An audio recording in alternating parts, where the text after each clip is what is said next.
Tim, Yeah. email age Yeah. addresses certain fraud detection that takes place in the travel online space. Absolutely. What are your solutions and what's involved? That's a great question. So, as fraud's moving more and more online, OTCs, airlines seem to be a high target.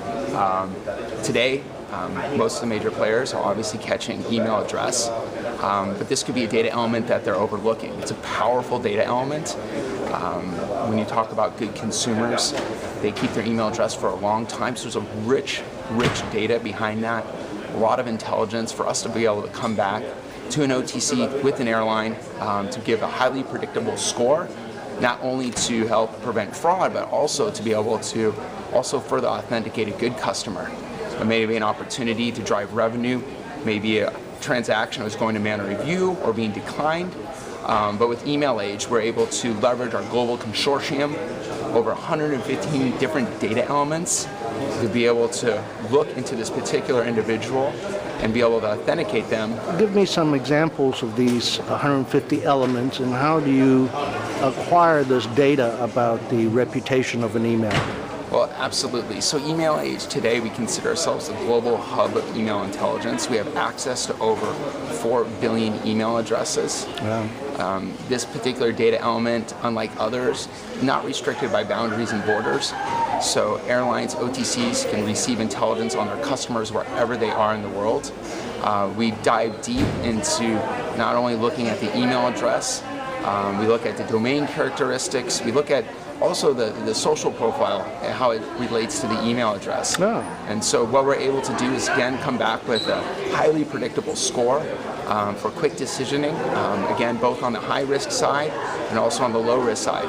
We also have the largest database of emails associated with fraudulent events because we work with our partners across all verticals and they're feeding us information, so we're able to dynamically change the score in real time to adjust and try to stay one step above and beyond the fraudster. So these partners are people transacting online purchases, and they share with you Yes. some intelligence about these emails? So within airlines and OTCs, we work with some of the largest players globally, but it's even beyond that. Our global consortium includes some of the largest credit card issuers, e-commerce players as well, and they're feeding us these emails for us to be able to make associations and patterns and look at linkages to be able to assess whether this is a risky email or this is a good email with a good person, good transaction, good actor.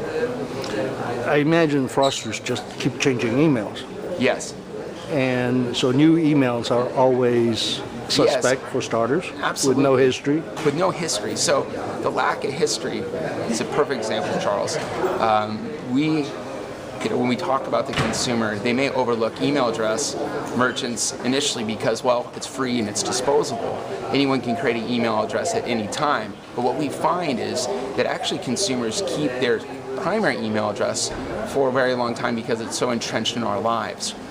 For someone to just move from a Gmail to a Yahoo account becomes incredibly difficult, as our email address is tied to our billing, our banking, our LinkedIn accounts, our Facebook accounts, and so with that we're able to have robust, rich information behind that email address and be able to come back with a score. On the reverse side, it becomes extremely challenging for a fraudster to be able to create a similar profile because they have to keep the email for a long tenure, and then they would also have to have positive transactions as well.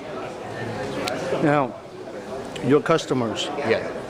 they're on your service, and you detect something fishy. Yes. What happens? So customers that are leveraging Email Age today, we have a highly predictable score. It goes 1 to 1,000. Our high risk score is 900 to 1,000. Those at a minimum we recommend for manual review.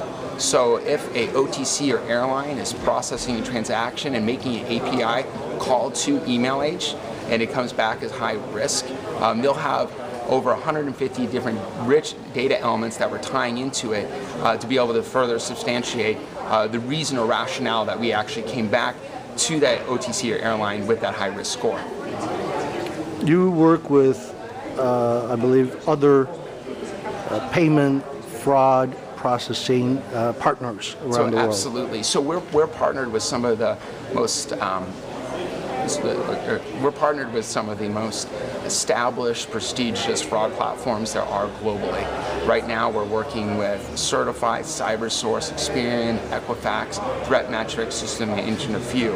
We have a very seamless integration with our partners today. It's very easy, very simple to set up. So if an OTC or airline is interested in evaluating email age, we also created a proof of concept to allow them to work with the solution, but to also be able to build a business case that they can take at the end of that process. That process for OTC and airline is about 60 days. So how we look at this is on 3 levels. So when I talked about our partners, I'm really talking about the merchants that we're working with. And we're partnering together to fight fraud. And so we look at it across network. So our network includes all different verticals, again, from banking, financing, major e-commerce. Then we look specifically to industry with our modeling as well. What's unique happening to this industry, and what does fraud look like to this industry? And then we take it one layer. Again, we look at the modeling specific to that particular organization in the case of an airline or OTC. So we look at what are some of the different fraud trends that are happening for them, specifically maybe to a region, if they're a global airline as well. And so we're able to adapt and adjust our score in real time, and it's dynamic to continue to always have a very precise mechanism for them to be able to determine risk. Thank you very much, Tim. Thank you.